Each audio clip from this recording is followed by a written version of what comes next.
Welcome, everyone.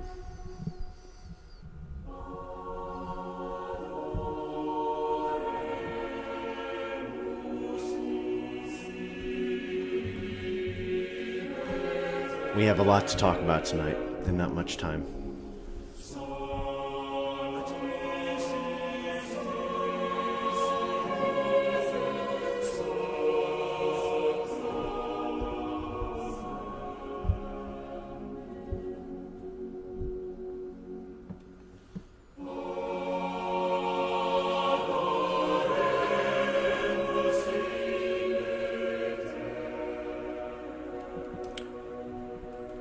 Gonna post a live link here. Enjoy the spirit of the moment for right now.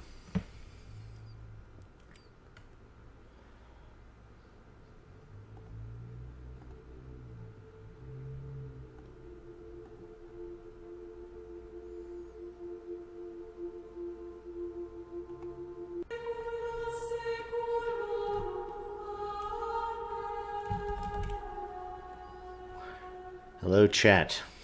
We're going to start in just a few minutes here.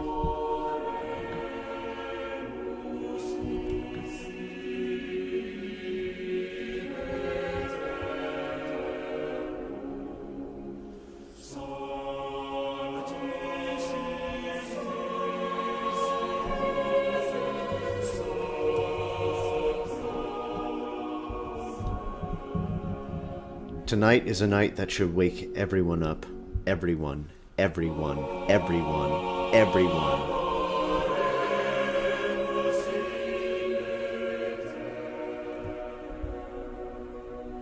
Everyone.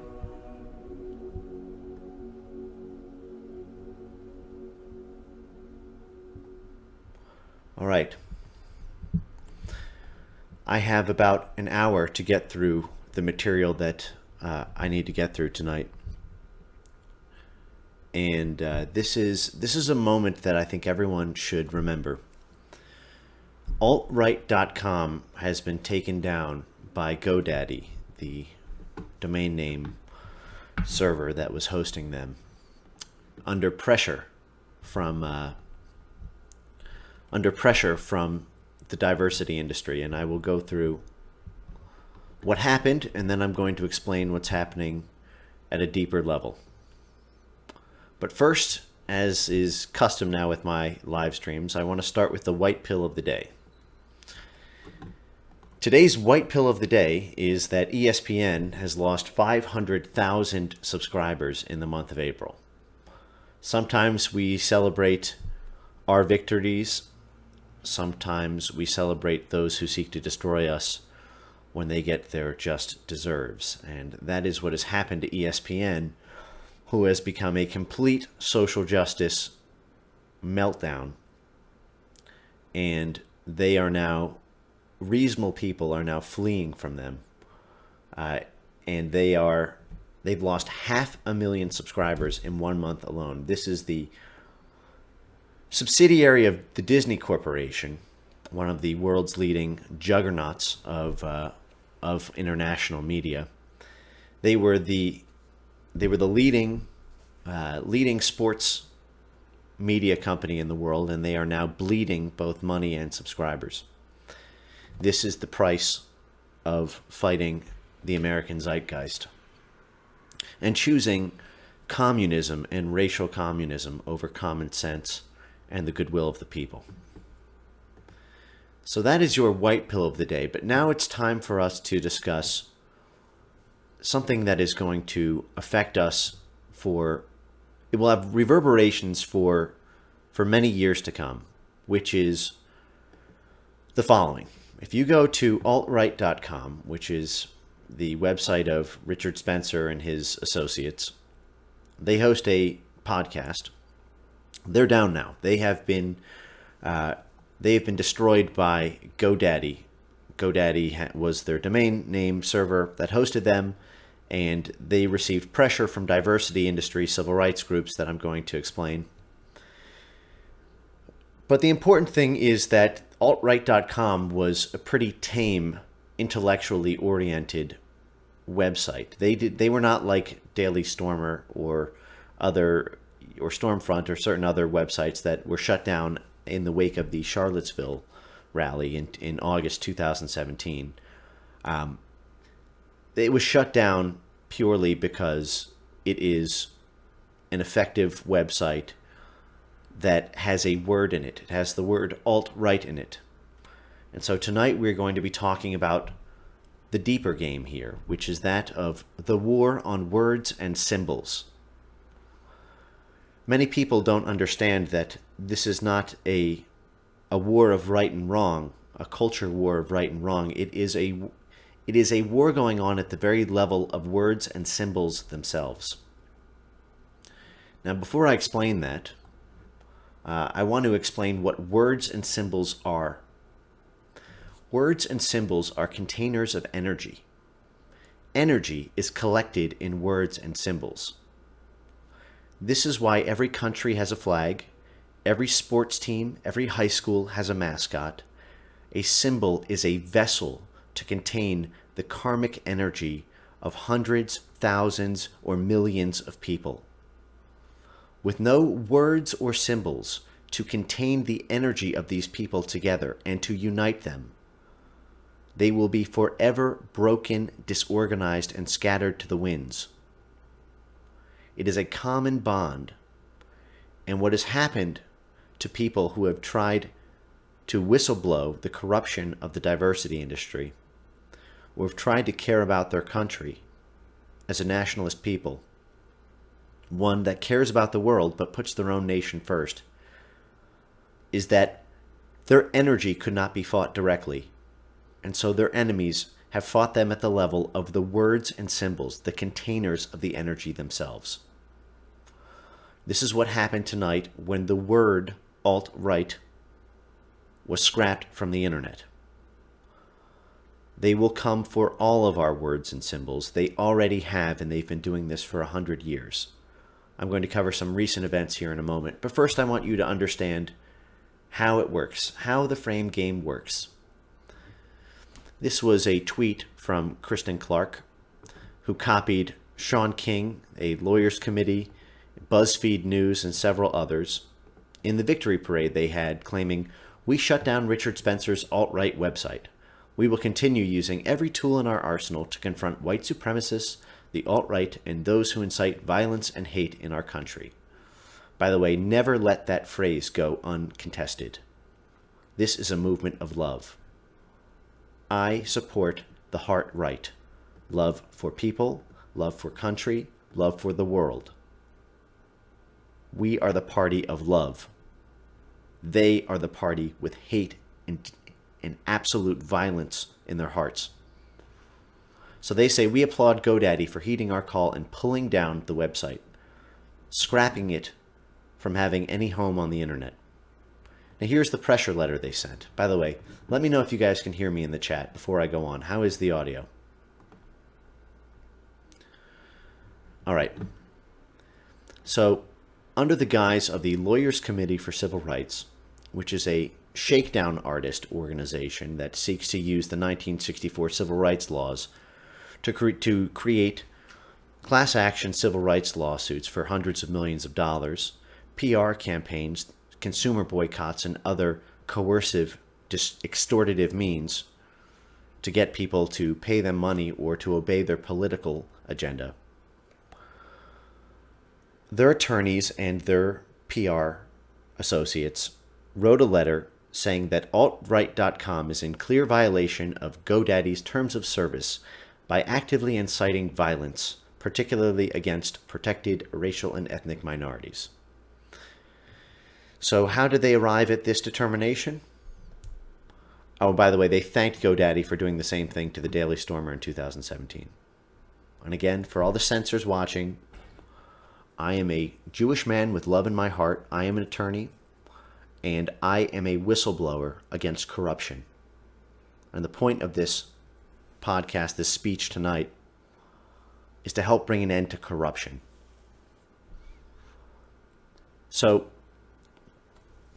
the letter goes on to cite that they drummed up anti-white incitement by accusing white organizations or organizations that simply promote nationalist politics of inciting violence. So they incite violence against them by accusing them of inciting violence. And what they did is they cited one particular speech on altright.com, a offhand paragraph that was read aloud on their airwaves, saying that a little bit of lawlessness in the ranks of Border Patrol should be encouraged. And then they cited the use of live rounds of ammunition against people illegally entering the country, declaring them as an invading mass rather than as people who are deserving of court systems in places in which they are not residents. Now, it is fully fair to disagree with that. It is fully fair to take the position that that is an unreasonable position or a wrong position. But it takes a decade of work to build the kind of brand, the kind of internet infrastructure that altright.com did. And now they are completely destroyed. Anyone can take any sentence that anyone has said over the years and do this. I am sure that absolutely everybody who is a part of the Lawyers Committee for Civil Rights has committed absolute heinous hate speech against white Gentiles, against indigenous white Europeans and others. And if the rule of law were to be applied equally, they would be shut down. They would lose their PayPal, their WePay. They wouldn't be able to book on Airbnb or Uber, and they would be scrubbed from the internet forever. But we are living in times of racial communism, and so the law is not applied equally. Merely because there were comments in the altright.com comment section that contained language that is 4chan poll-worthy, the entire website has been scrapped from the internet forever.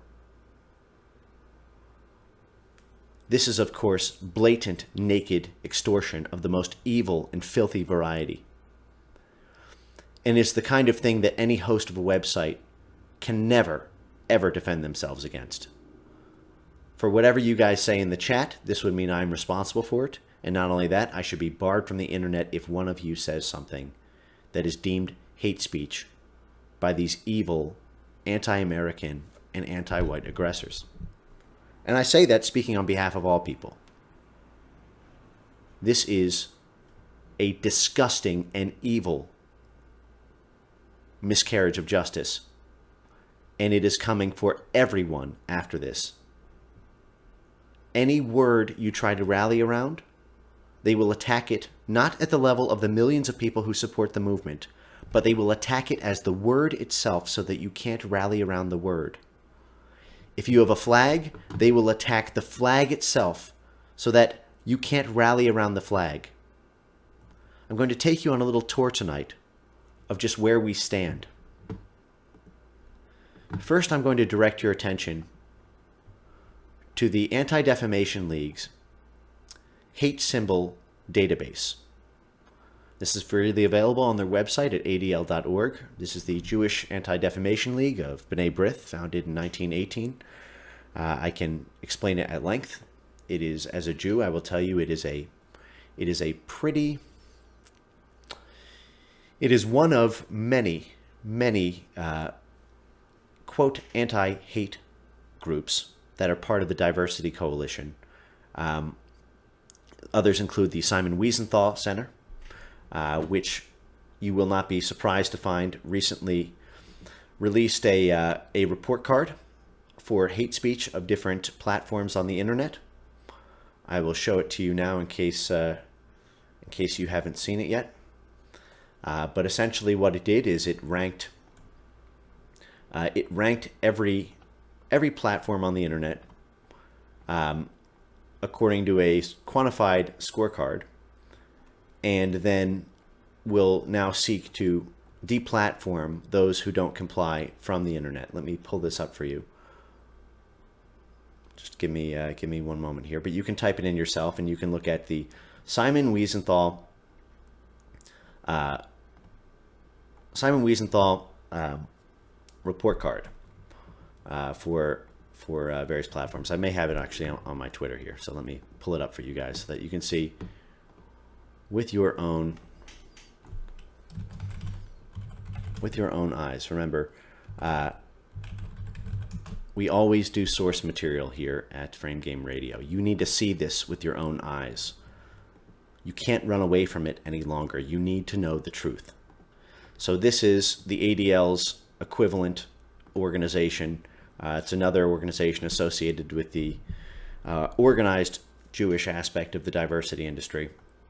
And here is their 2017 social media grades for digital terrorism and hate, right? And they rank, of course, nobody gets an A, because if they did, then the ADL and the Simon Wiesenthal Center and the hundreds of other diversity industry groups that make their hundreds of millions of dollars off this would be out of a job. So nobody can get an A on this. But you'll notice that Gab.ai, Andrew Torba's organization, received an F. So the moment they achieve semi-mass adoption, it's very likely that they will be pulled from the internet forever because of mass pressure that will be applied in the same way against the domain name servers who host Gab.ai. But nobody is safe from the hate speech police. You'll notice even SoundCloud got a D because they're a neutral platform that allows the hosting of various podcasts that might say things about the diversity industry that it doesn't like. By the way, one day there will be a war against the phrase diversity industry, and any time that someone types that phrase or speaks it aloud, it will go straight to voice-to-text transliteration, as it does in every YouTube video, and it will be flagged as hate speech, and anyone who says that phrase will be either imprisoned if they are in Europe, or they will be subject to the wrath of the diversity industry, and they will have their channels pulled from YouTube, Facebook, Twitter, and other mainstream platforms. An easy example of that, for those who haven't been following the news, is the story of Chelsea Russell. Chelsea Russell, who was recently prosecuted criminally for posting rap lyrics that used the N-word in the UK. She was posting the lyrics to a rap song that was on the radio. The rap song was commemorating a dead 13-year-old boy who was struck by a car.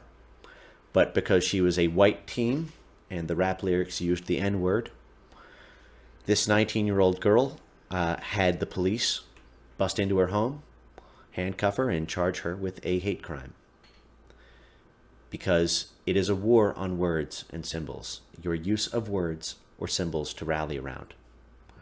Now I want you to understand the extent of the challenge for those who seek freedom and equality, radical love and inclusion for all people.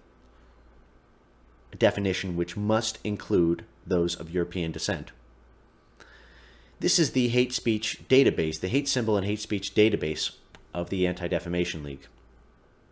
I'm going to take you on a little tour of it, and then I want you to understand the implications of being listed in the hate speech database. If you are listed in the hate speech database, you are not allowed to do commerce in America, Europe, Canada, or Australia.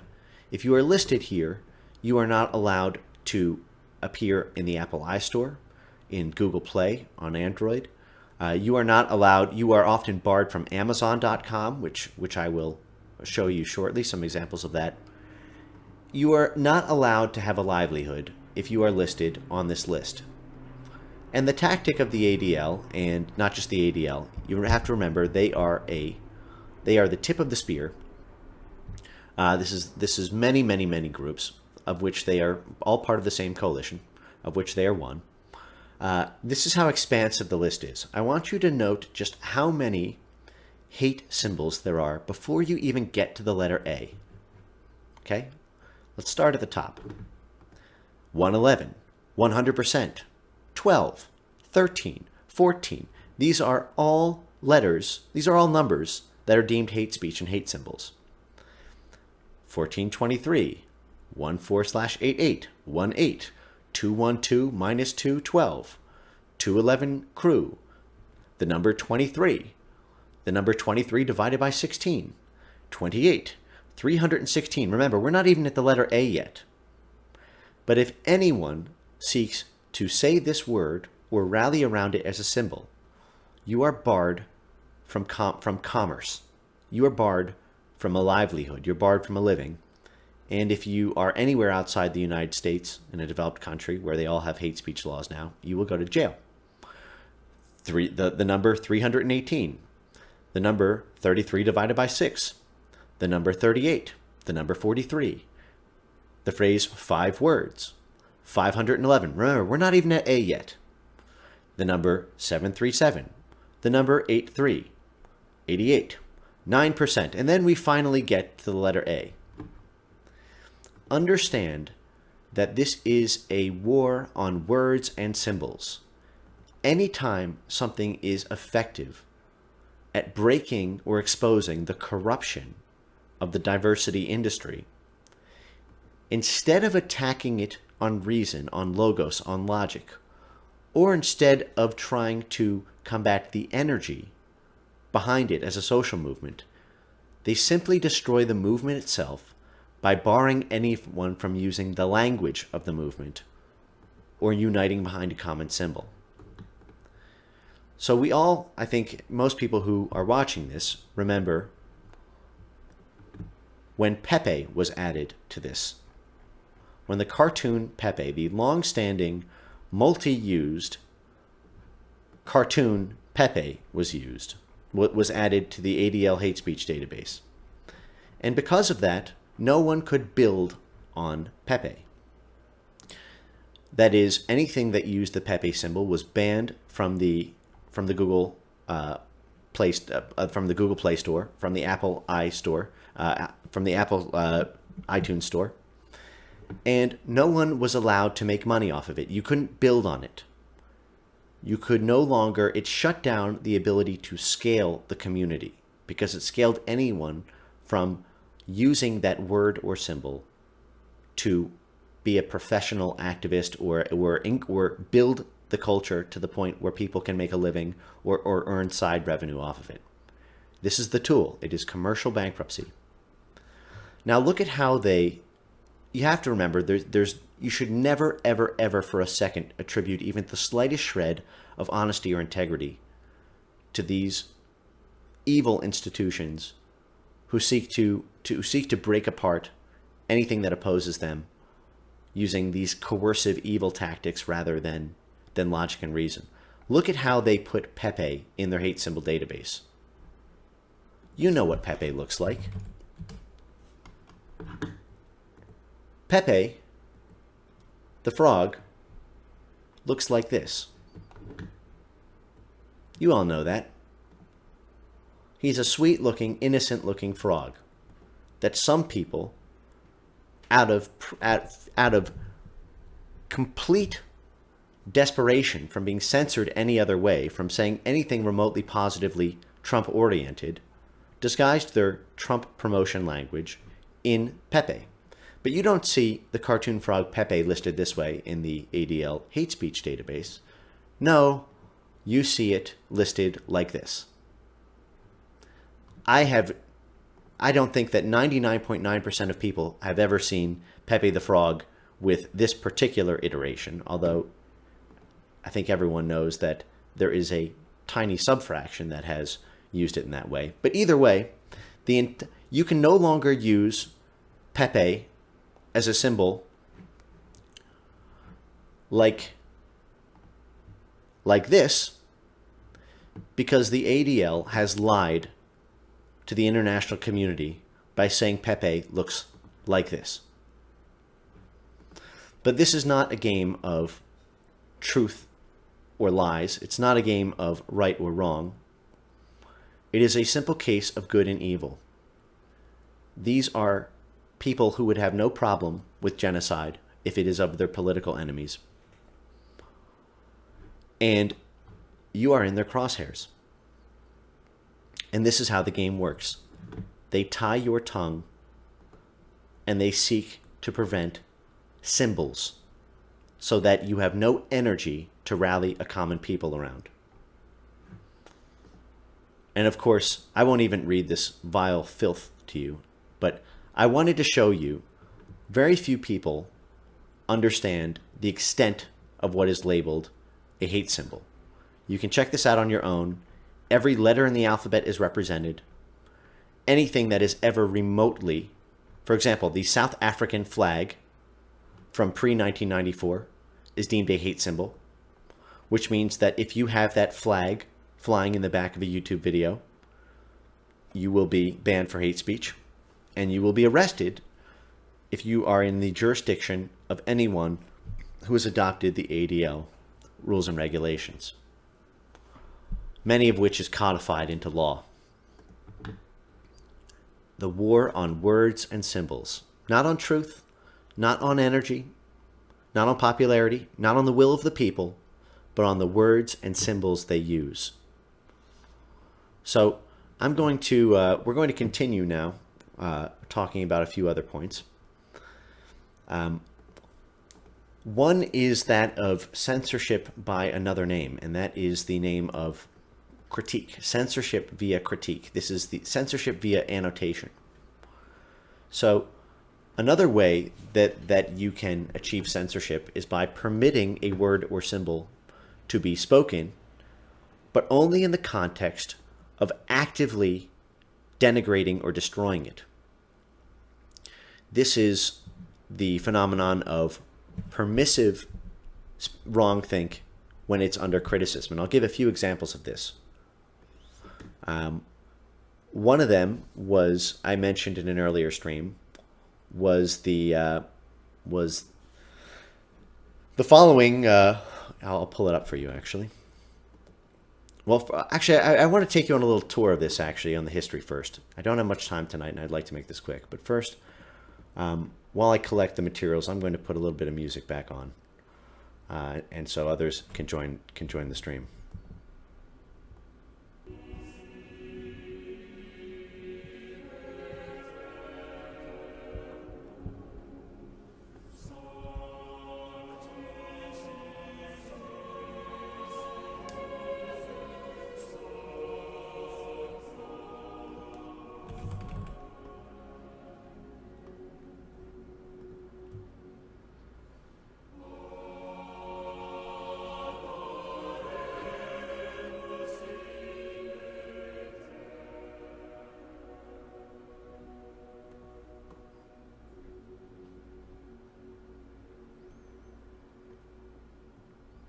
Okay, so I'm going to now go through a little history. I'll stay on topic and talk about annotated censorship.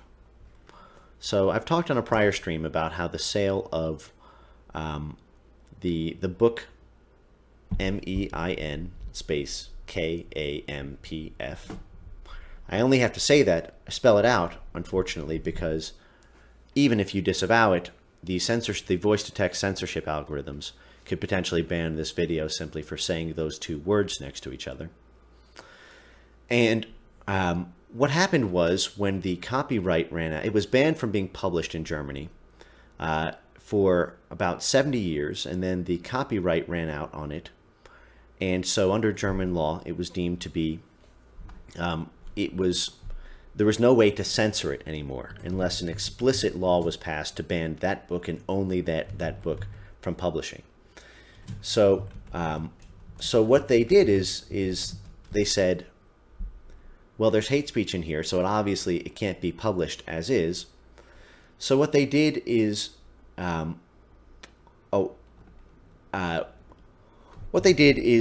allowed the publishing of the book, but only if it had critical annotations that did not allow the book to be read in its totality, but rather every paragraph or so it had to have scholars and media critics who attacked the ideology or who rebutted it basically allowed it so that the emotional energy of the book could not could not hit you head on, so that you could never listen to an attorney's version, a zealot's version of the argument itself or of the facts presented itself. And I'm not making an opinion on this in this stream. That's not my area. I'm simply talking about historical facts, and I want everyone to be aware of them. So what happened was so the only version that was allowed to be published was the critical version, and I'm going to just help you understand what that means. Under the guise of contextualizing, basically what it does is it makes it so that no matter what you say, you will be interrupted.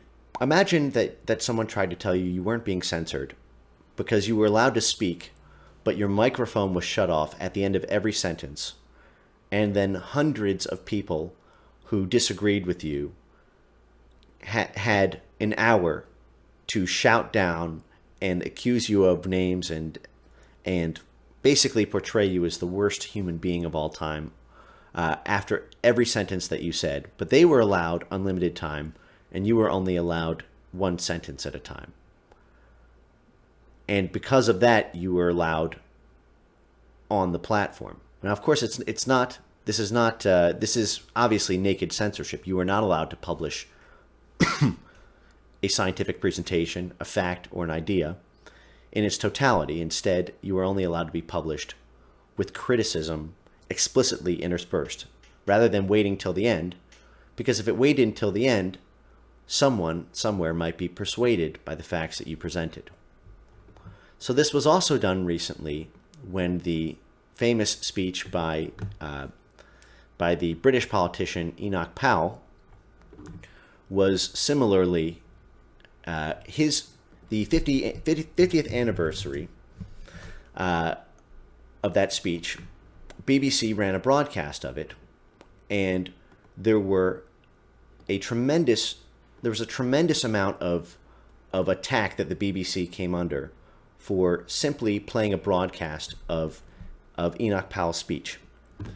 And the Diversity Industry Coalition wrote letters to the BBC saying that if Enoch Powell had read that speech that he read in the 1960s, if he had read that today, he would be instantly imprisoned for hate speech.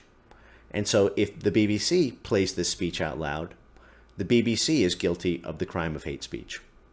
And so they tried to intimidate the BBC from playing the speech on the grounds that they were committing a criminal act. And the BBC is obviously no friend of that line of politics. They said, no, don't you understand? We're on your side. We're reading it so that we can vilify anybody who today has an opinion in common with Enoch Powell. And so there were groveling letters that the BBC sent out to representatives of the Diversity Coalition saying, no, we're not going to read the speech in its entirety. Instead, the speech will be interspersed with rigorous journalistic analysis and a critical historical perspective. So I'll show you that so that you can remember. Always the source material. I want you to see it with your own eyes. But you can obviously type this into any search engine, and you will see, you can just see BBC trying to defend its broadcast. So here is, I'll just read one of it.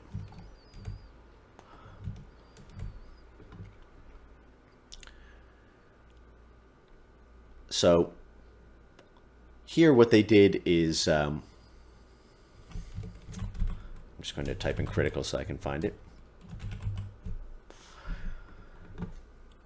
So what they did is they interspersed, after every couple sentences or so, numerous people who would vehemently disagree and accuse him of racism and anti-Semitism. So that instead of being played in full, it was taught as a life lesson to anyone who ever could possibly agree with his anti-immigration views, that they would be held up to the world as racist anti-Semites, and the emotional impact, the energy behind it, would never be allowed to be conveyed. So this is what is always done in any sort of news media organization. In fact, I have a number of threads on this that I've posted on Twitter that shows that the actual journalist AP and Reuters guidelines prohibit journalists from reporting on nationalist movements without interspersing critical speech that accuses them of racism and anti-Semitism. So I will show you that right now with your own eyes, so that you can see it again with your own eyes. This is a thread that I'll post the link to in the description that I wrote back in August of 2017.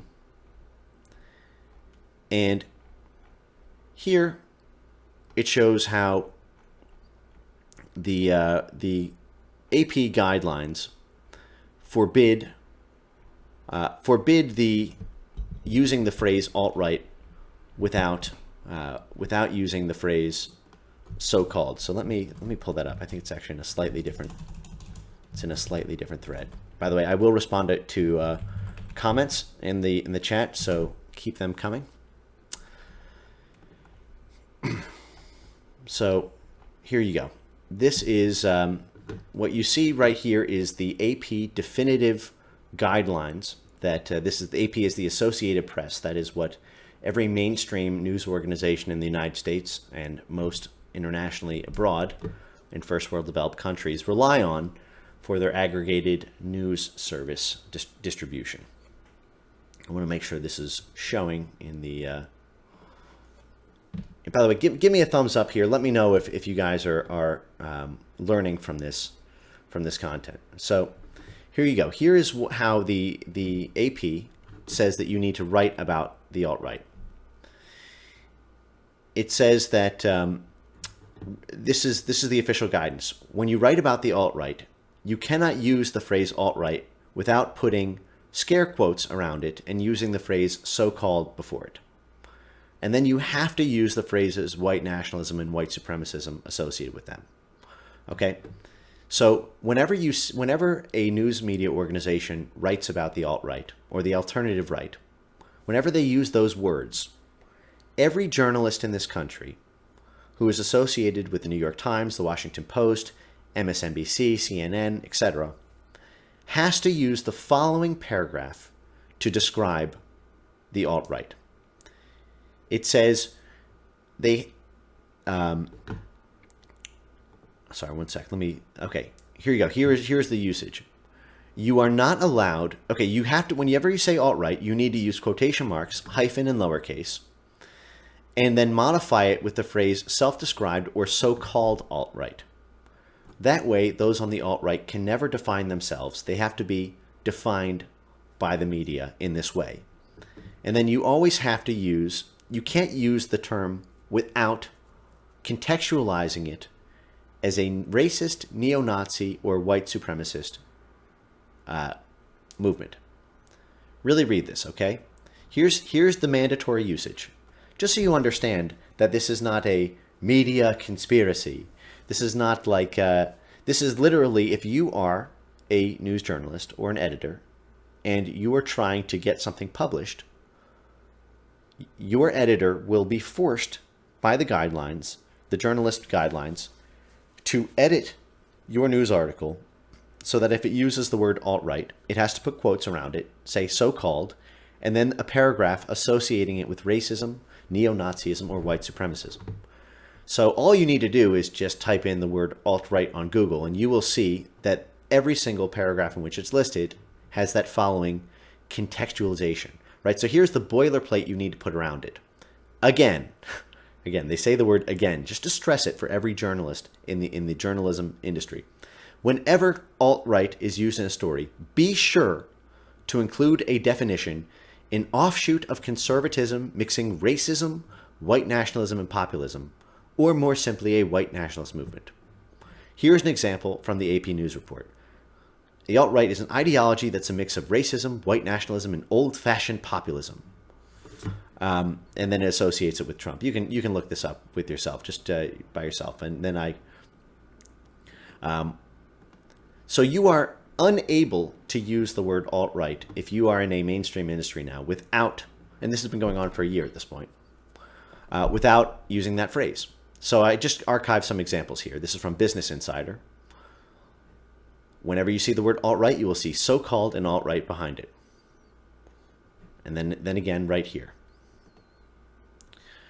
And again, same thing with Richard Spencer, who expressly disavows white nationalism. He expressly disavows white supremacism. You always have to say, and again, this is CNN, you always have to say that it's racist. Always have to say it's anti-Semitic. And again, most of the time, reporters will just literally copy and paste the AP definition. An offshoot injecting racism, misogyny, xenophobia. The list goes on and on. You will always see this. And here you go, you see the Columbia Journalism Review saying it's time to stop using that word. It's a banned word. It is just like what happens in China when they banned the word disagree on Weibo, the Chinese version of Twitter. When they banned words like emperor for life, when the president unilaterally removed term limits. And this is how it works. It is the war on words and symbols. So that there's simply no way to describe it. There's no way to rally behind it. There's no way to put an organization behind it. So I'll stop now and play a little music, and then we'll get back to the the lecture here. But let me check in on let me check in.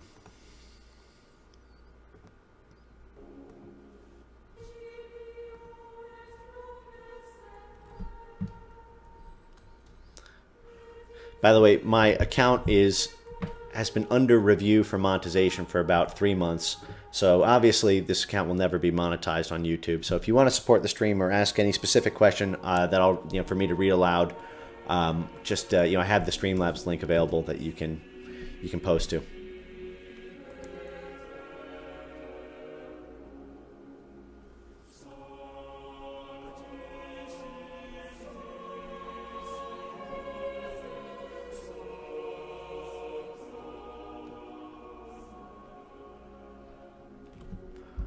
Angle Droit said that the Journal de Montreal did exactly this day with the docs of Ziegler. Well, yes.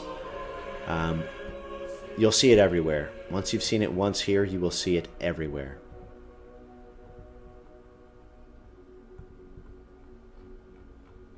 All right, let's continue.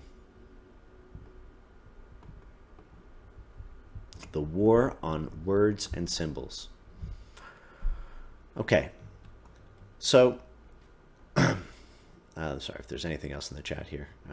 Again, let me know any questions in the chat or on Streamlabs, either one. So I mentioned the book from World War II that can't be named without algorithms banning this, and the speech by Enoch Powell. I'll give you another example of how censorship is mandated through annotated criticism in the following clip by Jordan Peterson. Jordan Peterson was supposed to appear in a free speech panel with Faith Goldy a couple months ago.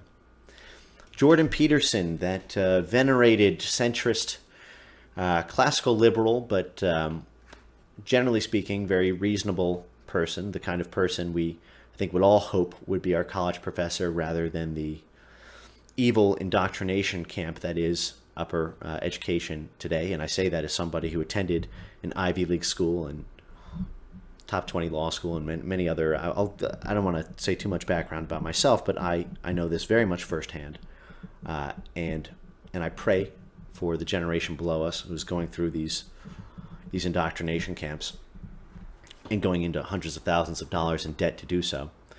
But here is Jordan Peterson cowering because of the rules that are placed on him. This is a free speech panel in which he was supposed to speak with Faith Goldy, who was a reporter for The Rebel. Faith Goldy then appeared on a podcast with the DS, and because she appeared on a podcast and was not sufficiently critical of the hosts of the podcast, she was banned from a free speech event that Jordan Peterson was hosting. You really need to see this with your own eyes to take in the true betrayal that took place here, and how the free speech movement is not what you've been led to believe it is. It's the reason, among others, that I left libertarianism. The free speech movement is some of the worst advocates for free speech out there, but I'll make that another time, and I don't want to punch right or attack any allies, but I want you to understand facts.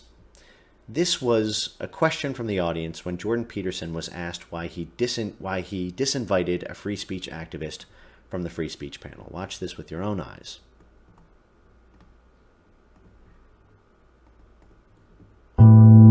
Sorry, this is a song that I was listening to earlier that I'll play for you in the meantime while I'm playing up the show.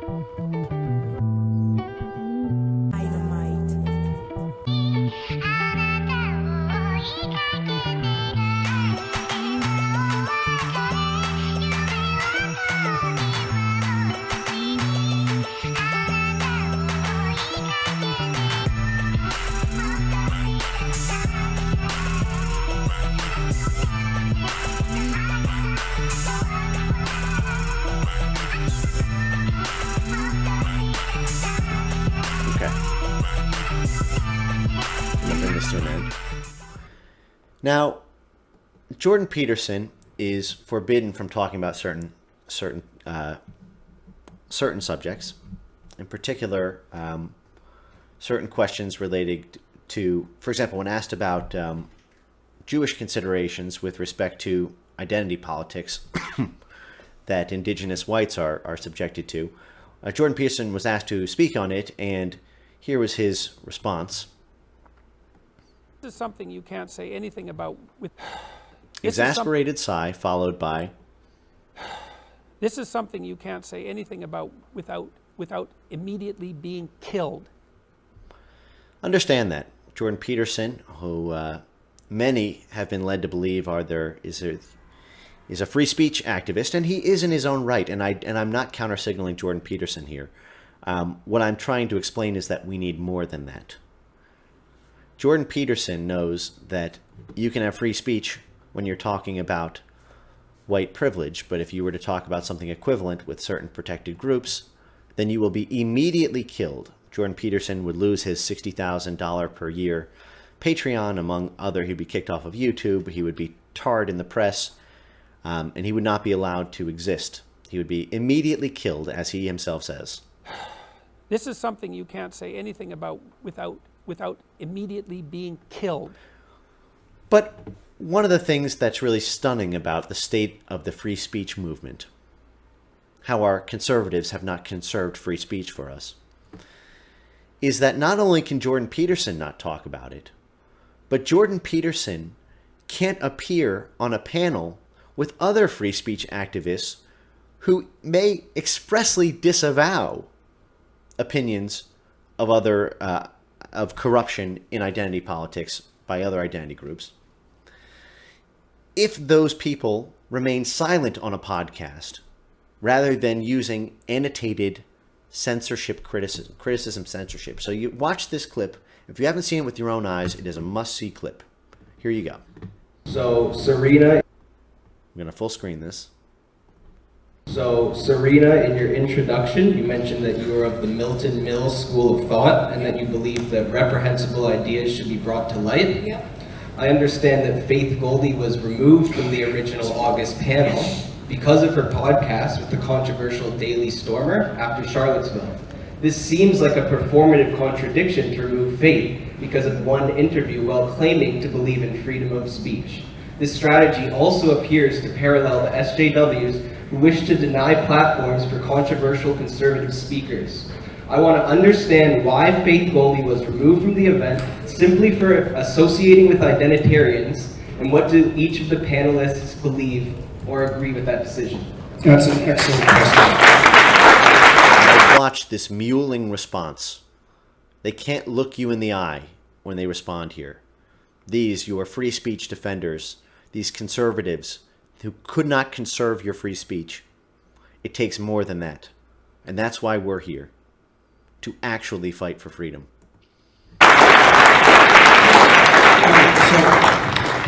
So the first thing I should say is it's not like we're unaware of the irony, right? So number one, Ryerson canceled a panel about the cancellation of panels about free speech, right? That's irony number one. And then irony number two was the panelists removed a speaker for arguably engaging in the act of free speech. Okay, we got that, believe me. All right, so why did we come to this decision? I sat down personally, and the other people can say what they have to say. I sat down with my son and we went through Faith's interview. I know Faith. I don't believe that she's a reprehensible person. I think that Charlottesville was very shocking to her. I think that she put herself in a very difficult position. And I think some of that was brave, that she went down there to cover it. However, I listened very carefully to her podcast, the one that got her in trouble. And my sense was that she was associating with people whose views she should have questioned. It was her journalistic responsibility to question them. You understand what's going on? He's saying, I know Faith Goldie is a good person. I know that I'm not saying anything bad about her. And also, you're free to go onto other people's podcasts. But you are not free to sit still there. If you go on a wrong thinker's podcast and you do not actively antagonize them, then you are banned from the free speech movement. Do you get that? Now watch. Watch him not look you in the eye. And look at everyone else in the panel. They can't look at you. They know they need to live with this schizophrenic betrayal. She had to ask at least one hard question. Okay, Lux just said Faith failed to say so-called. That's exactly right.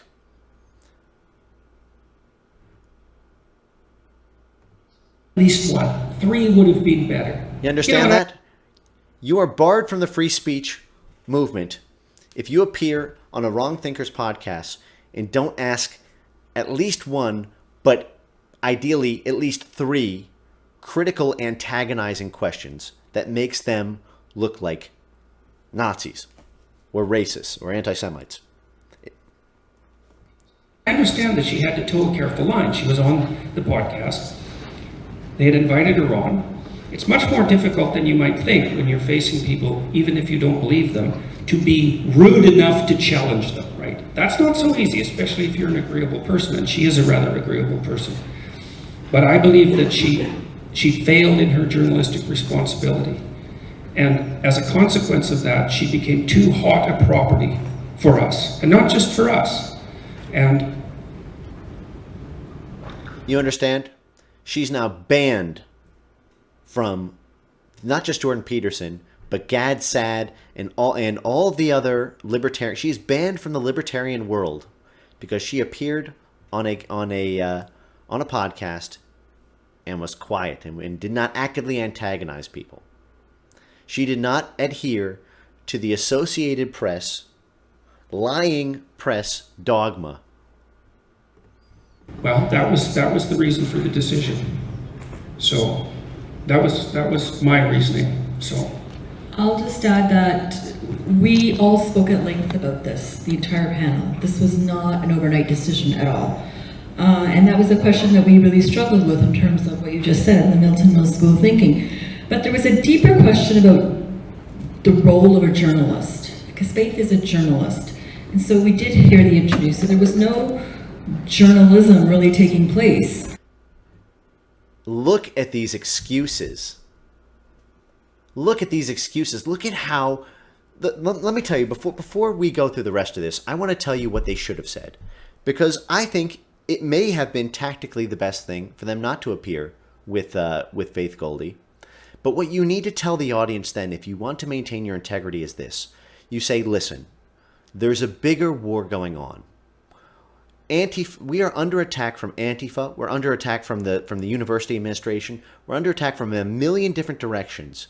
And you have to understand that we are forbidden from appearing because of outside forces. And hopefully free speech will be available to all with the success of our movement. But because there is a gun to our heads right now, we can't have her on. That would have showed integrity. That would have been the intellectually honest way, and perhaps the tactically ideal way, to deal with the situation. You tell people honestly, you say, look, there's a gun to our head. We want to have her on, but these communists have a gun to our head over this. And so for tactical reasons, for this and only this appearance, we are not allowed to appear with Faith Goldy. That's the way you do it. You don't lie to us and say, well, we're doing it because of our own principles, because she failed to be critical of a podcast that she appeared on. Because if that is your principle, you do not support free speech, point blank, period. Men with spine, men with balls. People in this movement, for this cause, is what is needed. I like that they're out there doing what they're doing, but we need more, and that's what we're here doing. I've met Faith. I like her. I'm the one who invited her. I find her to be a very nice person. But like Dr. Peterson just said, there was those other factors at play here. Had she asked those questions and still had done that show, of course we'd have her here. Absolutely. But those questions were not even asked. All she had to do was antagonize people, and then we could grant her a right to free speech. Don't you see? And that was an issue.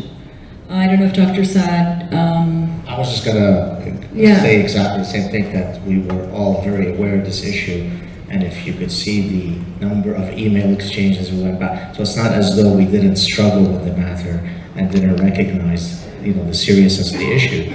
But there is also a pragmatism, right? You may decide that you're all for freedom of speech. That doesn't mean that you invite to a dinner party someone whose views you don't agree with. I'm not saying that was the case with Faith Goldy. But you actively disinvited her from a free speech panel for exercising free speech, and not just for exercising free speech, but they disinvited her explicitly because she did not use prescribed mandatory speech. Her silence was violence to them. Any Jordan Peterson fans watching, now you know why we need the heart right. The fact that you might, for some event, decide to disassociate from that person doesn't suggest that you are being hypocritical to freedom of speech, that there is a pragmatism that's set in. If she were here, perhaps there would have been a greater desire from some of the agitators to shut us down. Would that have served a good purpose for all of you to not be here? Now that is a good point, but that's the only good point.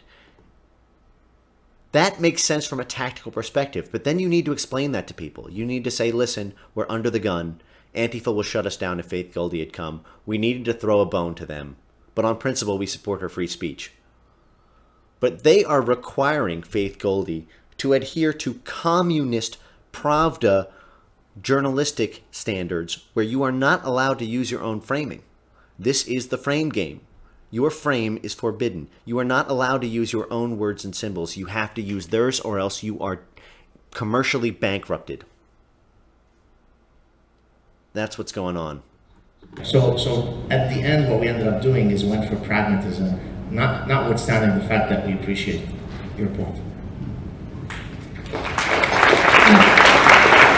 We're looking at the pragmatics. Plus, I want to add, as soon as we hung up on the call, when I made the decision, I called Faith right away. And I told her, I said, I'm sorry. I said, I explained my position, and I reached out to her and said, if you want to speak, give me a call. Because I felt bad for what we did. I talked to her too. And because I talked to her as well. we all felt And I'm the only one who hasn't, so apologies for being an utter asshole. Yeah, I mean, we felt to some degree that we threw her under the bus, and at a time in her life where she was really in crisis, but the journalism issue was really crucial here because she wasn't just doing that as a like everyday individual. She was technically in the role of journalist, and the role of journalist is to ask hard questions, especially under uncertain circumstances. So that was our decision. Great question, thank you. Please clap in Jeb's speech tone. Now, of course, this will continue to worsen and worsen over time, as already arrests have began to be made for simply reading things that are deemed to be hate speech. So, a recent example of this occurred in Germany, where a civil servant was fired. This happened just last September, and there have been many similar cases. A civil servant was caught reading an unannotated version of Mein Kampf, and was not only fired. He was fired, and this was I guess upheld as being for cause. But there was a speech that Theresa May did last year in 2017. About reading extremist content and suggesting that reading online content linked to right-wing extremism would be considered a hate crime. Now, that has not been put into effect yet, but unless there is a right-wing nationalist movement that arises in the next few years, unless you can red pill 10 of your friends and they red pill 10 of their friends, there will be no political will to resist it, because if you attempt to resist it, you will be accused of anti-Semitism or racism and disbarred, commercially bankrupted, or arrested on those grounds. This is why it is so imperative that you make a personal game out of red pilling as many of your friends as you can. The clock truly is ticking here. So I need to run out pretty soon here. I covered about half of what I wanted to get through, but I'll get through it in a future stream.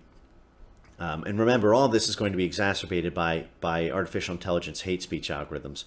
But remember these key phrases that we covered. Remember criticism, censorship, annotation, censorship via annotations. That is, that you are only allowed to be published if you are published in the context of something disavowing you. Oh, I wanted to cover a few other things, and it's sort of along the lines of this, which was book burning and other things. So one of the things that the ADL successfully did a few years ago was they got Amazon to stop publishing books that were associated with, quote, anti-Semitism. So, and this is pretty amazing if you are familiar with the timeline of it, which I will go through now. Just give me a few more minutes here to pull it up. I'll put okay, here you go. So this was this was last year. Now remember, a lot of this hate speech ramping up stuff has been going on since the 1990s, when hate speech laws criminalizing hate speech occurred in Europe and became a part of the terms of service in internet service providers in America. But really, after the Trump election is when they truly began embracing the hate speech, no platforming in complete and total severity. So check this out. This is a quick timeline of, and you can just Google this, Amazon books no longer sold anti-Semitic. So what happened was, and you can look at the timeline, there was the Independent, the LA Times in February and March of 2017 ran articles such as, why is Amazon selling Holocaust denial and anti-Semitism? Holocaust denial and anti-Semitic books are being sold on Amazon. This needs to end. And then there were also letters by the World Jewish Congress, the American Jewish Congress, the ADL, the Wiesenthal Center, and many other Jewish organizations and senators, congressmen all got in on it. And so under a tremendous amount of pressure, Amazon burned about 24 books so that they simply could not be published and sold on the internet. Some of these included Did 6 Million Really Die?, The Greatest Lie Ever Told, The Hoax of the 20th Century, the case against the presumed extermination of European Jewry, and then numerous about a dozen or two more were added to this list. So what was very interesting about this, though, was one book was not added to this list, and that was the Elders of the Protocols, the Elder Protocols, and that book simply was too big a book to actually ban, because it had a book that had been around since like 1908 and was internationally famous and a part of the historical record. And so what the ADL did is they said, they ran this constant pressure campaign to prevent Amazon from publishing the protocols. And Amazon was just under so much pressure from the other direction, they said, okay, here's what we'll do. We'll compromise. Instead of preventing the book from being published, what we'll do is we will have annotation censorship. That is, before you try to check out and buy the book, you will see a message, a note from Amazon, and I want to show you exactly what it says here, so that you can see it with your own eyes. I'm gonna read it to you, but you can also check this out just by going to see the book on Amazon. Actually, I don't want to pull up my Amazon account, so I am going to actually just read it on the screen for you. Just give me one moment here, and then we're going to wrap the stream up. All right. So if you want to buy this book, here is the annotation that the book comes with. Amazon does not endorse the protocols. This book is one of the most infamous and tragically influential examples of racist propaganda ever written. It may be useful to some as a tool in teaching the history of anti-Semitism, but it's unquestionably propaganda. Does Amazon sell this book? Yes, we do, along with millions of other titles. The protocols are classified under controversial knowledge in our store, along with books about UFOs, demonic possession, and all manner of conspiracy theories.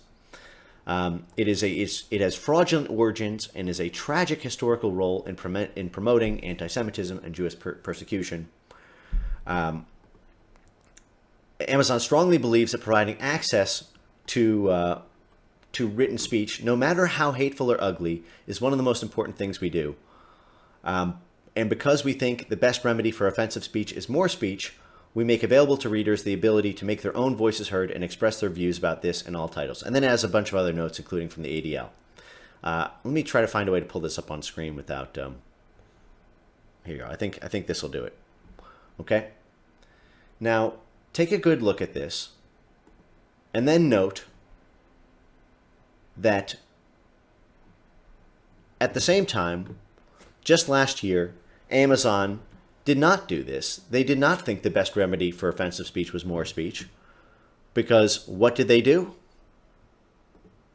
They actually banned about 24 books because they violated the hate speech law of the land. So never take these people at their words. This is the #1 priority, this along with the immigration policy of countries in the West. And what should you do as a takeaway from this stream? Tell a friend. Tell one single friend in the next 30 days. You can just say, oh, isn't it interesting that Amazon burned these books? I wonder why they do that. Something as simple as that. Write a note somewhere and just leave it at a coffee shop. Make sure it's legal. Do it in a way that is persuasive, effective, but also respectful to the maximum extent that you can. But do it. Tell people. You have to understand the reason there is an open revolt against this system of dictatorship and racial exploitation is because 99.9% of people simply don't know. Because all contrary sources have been banned by international media, and they have been banned by the international publishing industry. If they knew, they would be vastly more sympathetic. The evidence is simply overwhelming. So make it a personal game. Have fun with it. Have love in your heart when you do it. Forget about whether it's effective or not for a moment, and just see if you can summon the courage to tell one friend. Anyway, I'm sending out a big wave of love to you guys, and hope you have a great evening. I know times are tough right now, but this will all be part of the Our Struggle section of a new civil rights museum when we win. So love for all, and talk to you soon. Have a good night.